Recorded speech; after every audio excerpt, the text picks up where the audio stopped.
Wonderful good morning.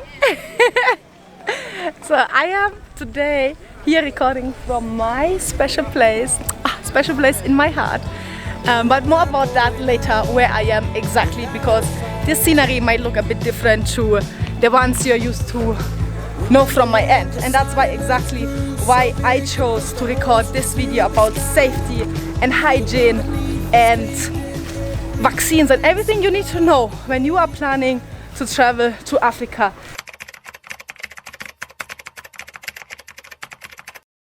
So last night I got a message by one of you on my Instagram, and I don't want you to worry or to feel the same way. Hi Sinja, sorry to interrupt you, but my son, age of 5 years, got today 38 degrees of fever and sleepiness. Last night of our amazing stay in Kenya, he was bitten by a mosquito. Even we slept under net and used sprays. Does Zahi have ever had mosquito bites, and could be they a potential for malaria? Our son did not take any malaria tablets beforehand, but now I'm very worried. What do I do? Every time I get such a message of you, and honestly it is not the first time, where a worried mom reached out to me, is like, oh my goodness, I'm not sure what should I do. My child is sick. First of all, the first rule, of course, when it comes to the situation that your child is sick and you are in Kenya, you have fever, anytime take him to a hospital. The thing which I always recommend, if you travel here with children, or even if you have like something small you can book on top here in Kenya, is an emergency medical insurance. Apart from your normal medical cover you anyway get before you come here, you put an emergency on top, which means when you now get sick and you are like in the out of the nowhere, somewhere in the Masai Mara or at the beach, or actually it doesn't matter where you are. When you get sick, something happening, you can be picked by a helicopter and taken one of the best hospitals in entire Kenya, and majority of them are in Nairobi, because believe me, you don't want to get into any Maasai hospital with your child or even with yourself when you are traveling in the Mara. And so this service is called, and it's not sponsored, this is just my personal advice, this is Amref Flying Doctors, and I highly recommend that you use that, even if I used them quite a few times already, like 2 times, 3 times. I called them. I was in the middle in Samburu.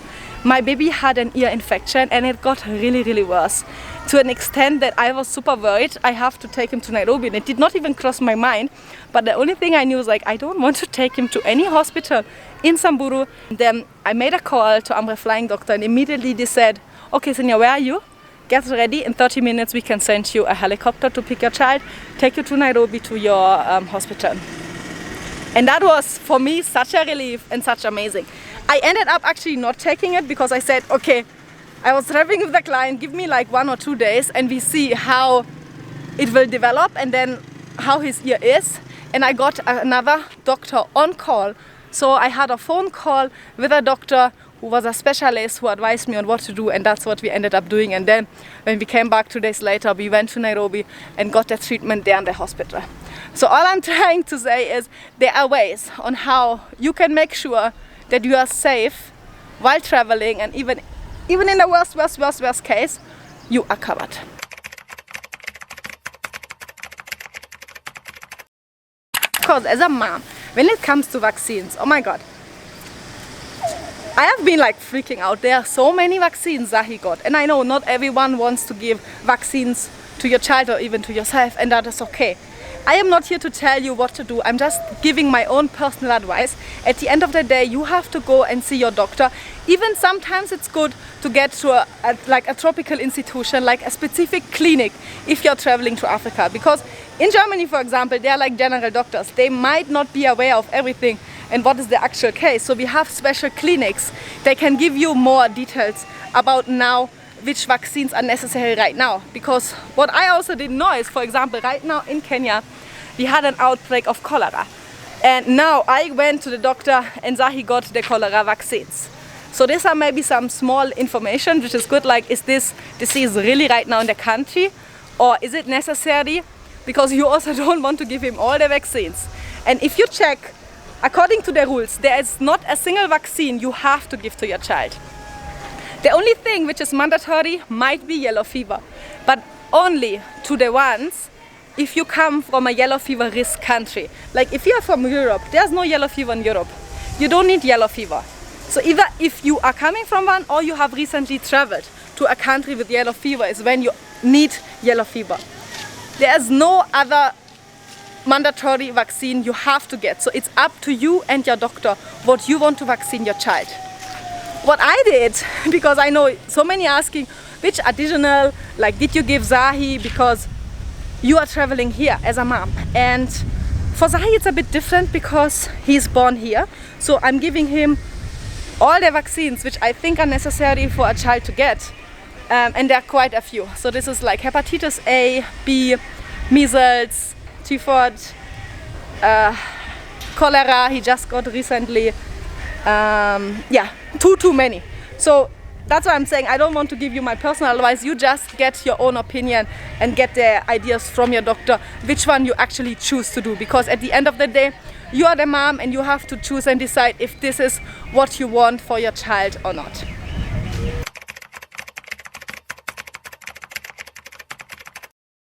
Now, malaria is a different story because there is no vaccine for malaria and I don't give Zahi anything. Like there's no prophylaxis you can take on a long-term basis. Even for myself, I don't. Because you see, the thing is, even if you give your child prophylaxis, you will still get sick. If your child is bitten by a mosquito, this does not mean he has malaria. It is possible because that's the way on how malaria is transmitted, by mosquitoes. So these are like the small flying insects around and they always come at night. So from 6:30ish when it gets dark up to the next morning. And because I don't take any prophylaxis or anything for Zahi, the only thing I can advise you to do is to try to make sure that you are not getting bitten by any mosquitoes. Which means, of course, sleep under mosquito net, and most of the hotels in Kenya do have mosquito nets. Make sure he is, or your baby, even yourself, you are covered at night. I know at the beach it can be very difficult covered at night, and then you'll be like, oh my god, Sinja, it is like 40 degrees out here. I cannot cover myself. Then get mosquito sprays, mosquito repellents. I know some of them are not the best for a baby or a child or for the skin in general. So try to get some child-friendly mosquito repellents. And that's the only thing I can advise you because there's nothing else you can do. And then also there are some areas in Kenya where we have like malaria risk areas and some where there is no malaria at all. Like for example in Nairobi, there's no malaria, it's simply too cold. In Nakuru there's none. So where it is mostly at the beach areas, in the northern parts, and on safari for example in Masai Mara. And now you might wonder, oh my god, Sinja, that's a lot of information and I wish to have some more. I actually did prepare a family safari preparation kit where I put down all the information about vaccine, malaria, even something small like should you carry a baby seat, should you carry a car seat, and all these things which is important for a mother if you take your child on safari in Kenya. So just get the download, it's free, it's in the description, and then you're good to go.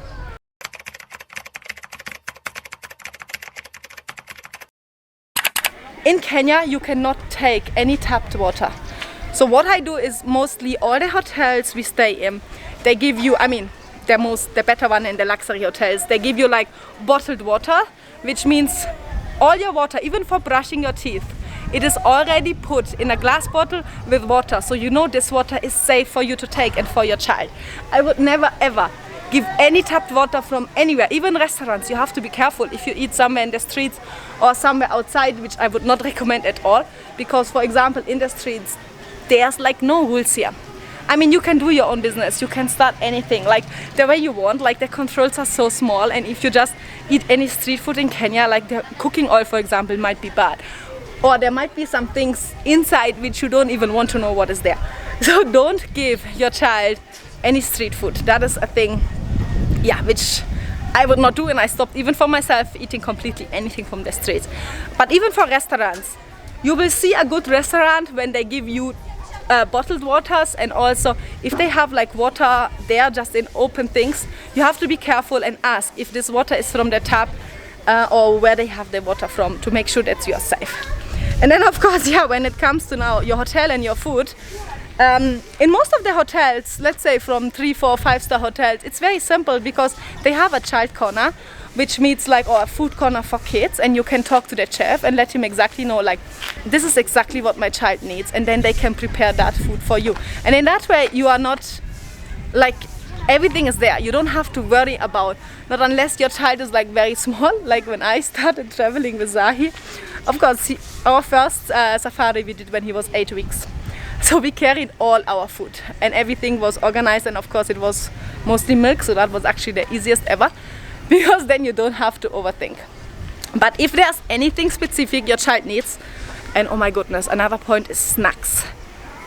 Bring everything from your country so that you make sure that at least your child has their favorite snacks, because sometimes you order food at 12 and it can take 1 or 2 hours so that your child gets your food, and you don't want your child being there screaming and waiting and are like, oh my god, he or she is hungry. And I know how that is. It's the most thing in the world when you feel like your child is screaming and you can't do anything. Woo! Look at this here. So for food, we actually do have a rule in Kenya, which means cook it, boil it, peel it. Hi! Cook it, boil it, peel it, or forget it. So if you get anything from the streets because you say you want to cook your own food, or you are in an Airbnb or in an apartment or even salad, then at least have that rule back in your mind and don't take any raw food. And I think that's the most important when it comes to food and your health and hygiene in general.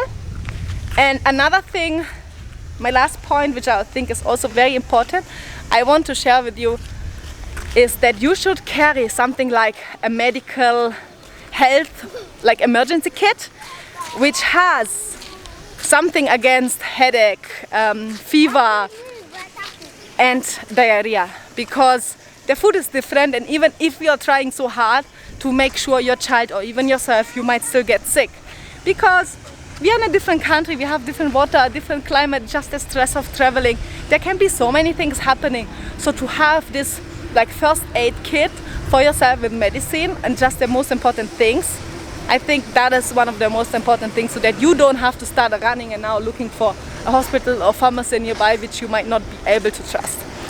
And also, before we end this video, is one thing I want you to know, that myself, I have never gotten any malaria after traveling for now 8 years in Kenya. I don't know anyone who got malaria. And also as a mom, I know it's freaking out and it's very, like, you can be very worried. And it's just so super scary traveling to a new country like this. And I know it's tough, but if you really want to do it, there's a way and you can do it. Aww, the child is super crying. Yeah, okay, so let us end the video here. I see you guys for my next videos.